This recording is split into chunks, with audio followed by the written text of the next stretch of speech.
Film city Noida स्थित मारवा studio में 3 दिवसीय चलने वाले 11वें ग्लोबल लिटरेरी फेस्टिवल के पहले दिन के दूसरे सत्र में कवि सम्मेलन ने साहित्य प्रेमियों को ऐसा ही अद्भुत अनुभव दिया, जहां कवियों ने अपनी रचनाओं से सबको जागरूक किया। दीप प्रज्वलन और गणेश वंदना के साथ कार्यक्रम की शुरुआत की गई। इसी दौरान कार्यक्रम में doctor Sandeep Marwah, festival president and chancellor, AAFT university of media and arts, Nisha Bhargava, प्रसिद्ध कवित्री प्रतिभा जौहरी, प्रसिद्ध कवित्री एंड लेखिका सुशील भारती फेस्टिवल डायरेक्टर उपस्थित रहे।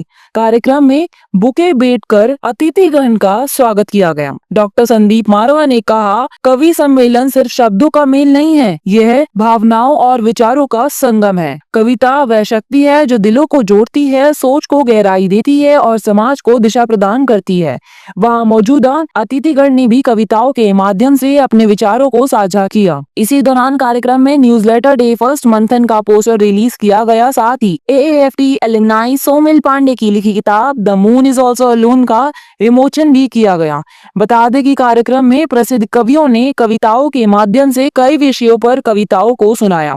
इसमें डॉक्टर अवधेश तिवारी संयोजक, डॉक्टर उषा श्रीवास्तव प्रसिद्ध कवित्री, डॉक्टर गीतिका चतुर्वेदी प्रसिद्ध कवित्री, उपेंद्र अर्पण प्रसिद्ध कवि, संकल्प जैन प्रसिद्ध कवि ने अपनी कविताओं से श्रोताओं को भाव विभोर कर दिया। कार्यक्रम के अंत में डॉक्टर संदीप मारवा ने अपने अतिथिगण को फेस्टिवल मोमेंटो और फेस्टिवल पार्टिसिपेशन सर्टिफिकेट देकर सम्मानित किया। रास्तों की दिलकशी अपनी जगह, चलने वालों की भी मर्जी चाहिए।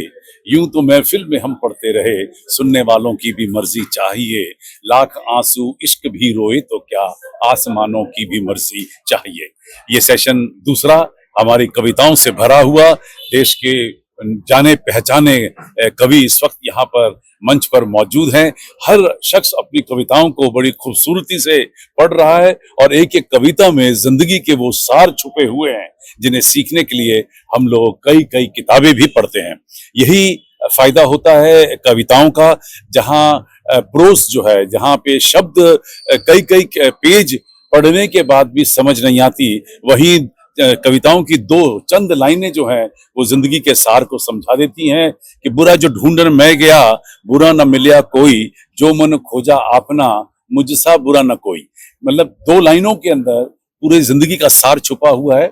यही यहाँ पर आज के इस 11वें ग्लोबल लिटरेरी फेस्टिवल नोएडा 2025 के इस दूसरे सत्र में कविताओं का ये जो भरमार छाया हुआ है, और लोग हंस रहे हैं, लोग रो रहे हैं, लोग स्तब्ध रह गए हैं, लोग हैरान हैं।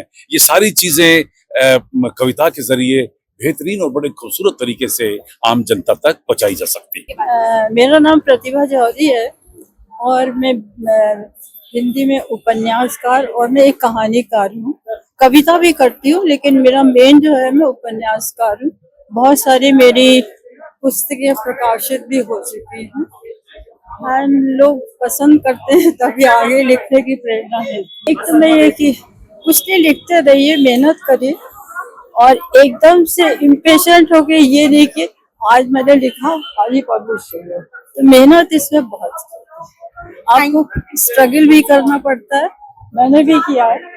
मतलब आपकी किताब पब्लिश होती है और आप कहानी पढ़ती हैं तो कोई उसको लाइक करता है, कोई क्रिटिसाइज, उसके लिए तैयार रहना चाहिए।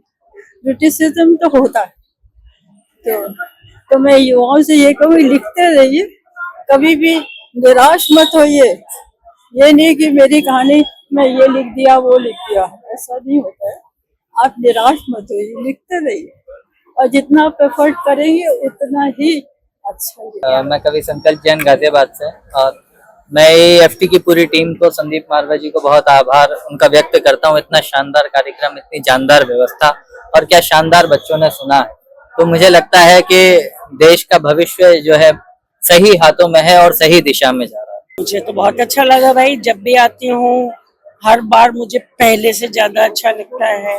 आप लोगों की कटसी तो मुझे बहुत ही भाती है भाई।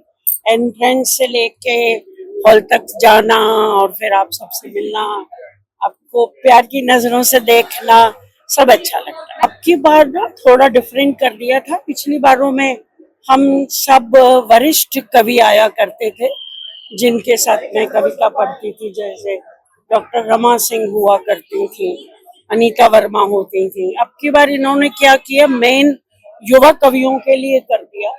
हम लोगों ने उन्हें संबोधित किया।